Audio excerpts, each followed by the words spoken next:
With me now is Terry Snowden MBE. Now, Terry has been involved with charitable organisations for over 30 years. Terry, hi, welcome. Hi, how are you? Really well. Good. Great to see you. Now, Terry, could you tell me a little bit about your background? Yeah, I've been involved, as you say, for over 30 years in all sorts of charitable activity. But in the last 15 years or so, I've established an organisation called the Heroes Project, and we work mainly in the development of performing arts with members of the learning disabled community. Now, Terry, we're all dying to know, why were you awarded the MBE?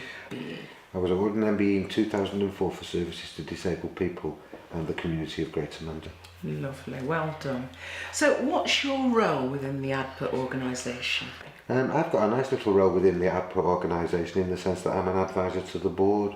So I suppose if they've got anything strategic or anything technical that they need to mull over, or maybe they're planning activities and initiatives for the future, that they have a brain to call on that can come to the table and give an opinion. I think it's great that we've got someone who is as experienced as yourself, who shares your time and contributes to the work that ADPA does.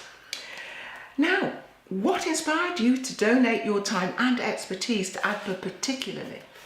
One of the directors of ADPA is a gentleman called Phil Barrett, and Phil has been a massive supporter of my own project for the last 15 years, right, since it was established. Some of the ADPA initiatives involved the performing arts, and obviously we built our existence on the provision of performing arts as well. So when ADPA was established, Phil asked me if I would kindly come on board, and it felt right to be able to give Phil back some of the support and the experience that he's given to us. Now, what makes ADPA different from other charitable organisations? I think certainly regarding the provision of schemes and initiatives for young people, I think that the ADPA model has a certain element of longevity and sustainability strapped to its initiatives, in the sense that it's a move away from that conveyor belt mentality of putting Johnny on a 6-week course and then at the end of 6 weeks just dropping him off there. Sure. And I also think that it's less diversary, in the sense that the young people engaging themselves with the activities and initiatives that ADPA provide, they're there to engage the young people in a way that they can encourage self-belief, and hopefully that could lead on to paid employment, which is again something that's very different from the normal model. Absolutely. Now, how do you think ADPA can affect change, and does affect change, in the lives of these children and young people?